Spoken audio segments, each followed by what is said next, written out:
Hello students, Gargi tutorial ক্লাসে তোমাদের স্বাগত জানাই।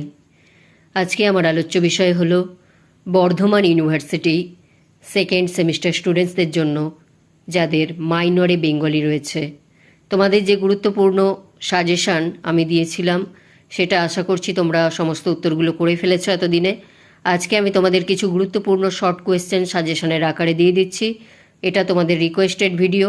তোমাদের অনেকেই বলেছো যে যাতে একটা শর্ট কোয়েশ্চেনের ভিডিও আনি, সেটাই আমি আজকে তোমাদের কয়েকটা দিয়ে দিচ্ছি। তবে সব কটা হয়তো দেওয়া সম্ভব হবে না।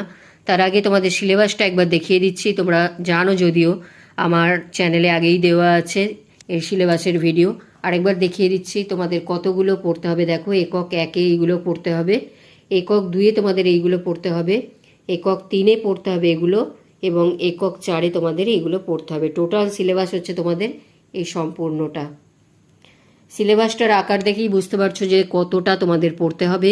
আমি এর থেকে যে গুরুত্বপূর্ণ সাজেশান দিয়েছি আশা করছি ওটা তোমরা করে গেলেই কমন পেয়ে যাবে। আজকে আমি তোমাদের কিছু গুরুত্বপূর্ণ শর্ট কোয়েশ্চেন সাজেশানের আকারে দিয়ে দিচ্ছি।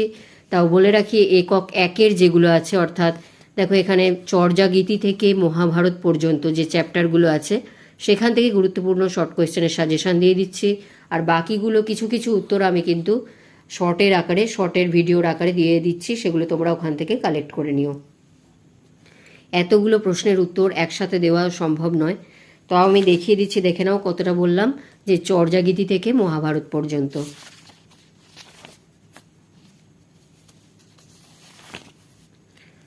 যেগুলো গোল করে দাগ দেওয়া আছে সেগুলোই করবে, সব কটা বলতে পারবো না হয়তো, তাও যতগুলো পারছি বলে দিচ্ছি। মহামহোপাধ্যায় হরপ্রসাদ শাস্ত্রীর আবিষ্কৃত গ্রন্থটির নাম কি? এটা করবে। চর্যা গানগুলি কোন ভাষায় লেখা হয়েছিল? মুনি দত্তের টিকার নাম কি? এরপর এখানে চলে আসো, এগুলো করবে।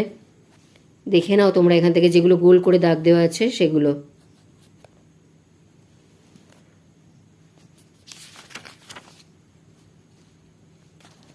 চর্যাপদে মোট কয়টি পদের সন্ধান পাওয়া গেছে? চর্যাগীতিতে কতজন পদকর্তার নাম পাওয়া যায় এবং কয়েকজনের নাম উল্লেখ করো। চর্যাপদকে কবে কোথা থেকে আবিষ্কার করেন? খুব ইম্পর্টেন্ট প্রশ্ন এটা। চর্যাপদ কোন শতাব্দীতে রচিত? চর্যাপদের ভাষা কে সন্ধ্যা ভাষা বলা হয় কেন? এটা আমি একটা শর্ট ভিডিওর মাধ্যমে বড় কোয়েশ্চেনটা দিয়েছি, তোমরা ওখান থেকে কালেক্ট করে নেবে। শর্টেও আসতে পারে, আবার বড়তেও আসতে পারে। এই যে এই কোয়েশ্চেনটা আমি এর আগের ভিডিওতে দিয়ে রেখেছি।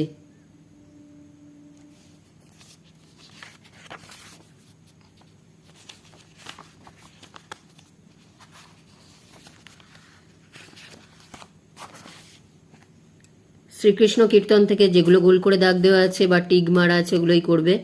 আমি আর বলে দিচ্ছি না, এখান থেকে দেখিয়ে দিচ্ছি, দেখে নাও। এগুলো সমস্তটাই আমার স্টুডেন্টদের করিয়েছি, তোমরাও এগুলো করে যেও, আশা করছি তোমরা কমন পেয়ে যাবে।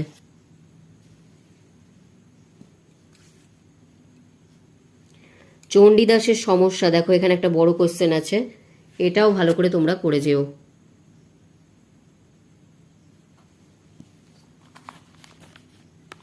এরপর আসছি অনুসারী সাহিত্য থেকে ভাগবত। ভাগবতের যে সমস্ত ভিভিআই দেওয়া আছে, গোল করা আছে, এই সমস্ত প্রশ্নগুলো তোমরা করে যেও।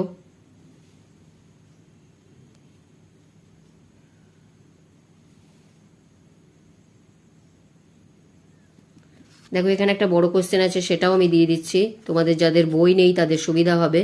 মালাধর বসু ভাগবতের অনুবাদ গ্রন্থটির নাম কি এবং মালাধর বসুর ভাগবতের অনুবাদ গ্রন্থটির নাম কি এবং উক্ত গ্রন্থ রচনায় তার কৃতিত্ব আলোচনা করো।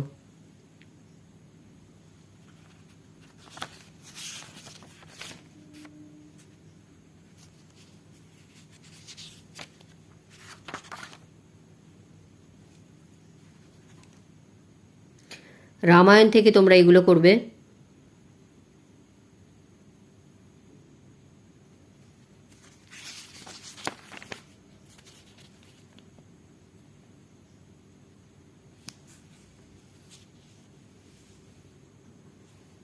দেখো এখানে একটা বড় কোশ্চেন আছে, বাল্মীকি রামায়ণের অনুবাদ রচনায় কৃত্তিবাসের কৃতিত্ব আলোচনা করো। এই অবধি করলেই হয়ে যাবে।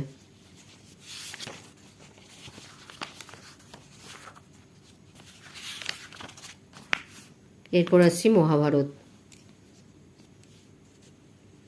মানে আমি যতটা বলেছিলাম মহাভারতের অবধি সেই অবধি দিয়ে দিলাম।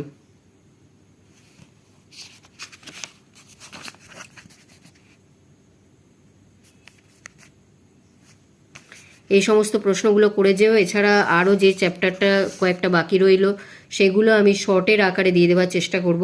আসলে সময় খুবই কম আমার হাতে। আমি এই জাস্ট, তোমরা হয়তো জানো না, আমি 8:30 9টা অবধি পড়াই। এই পড়িয়ে উঠে সমস্ত কাজকর্ম করে তোমাদের জন্য ভিডিও বানাই, তাই সব সময় হয়তো সময় হয়ে ওঠে না। তাও তোমাদের এই উদ্দেশ্যে এই কোয়েশ্চেনগুলো দিয়ে দিলাম। পরবর্তীতে আমি চেষ্টা করব যে 4th সেমিস্টারের আমি বলেছিলাম যে ছন্দ অলঙ্কার নির্ণয় আছে, ছন্দ নির্ণয়ের যে এটা একটু শিখিয়ে দেওয়ার চেষ্টা করব। সেটাও সময় করে উঠতে পারছি না, আমি যদি সময় পাই অবশ্যই ওটা করে দেব। তোমরা চ্যানেল ফলো করো এবং ভিডিওটি গুরুত্বপূর্ণ মনে হলে অবশ্যই একটি লাইক করে দিও। চ্যানেলে নতুন হলে সাবস্ক্রাইব করে নিও এবং বন্ধুদের মধ্যে অনেক অনেক শেয়ার করে দিও। দেখা হচ্ছে পরবর্তী ভিডিওতে।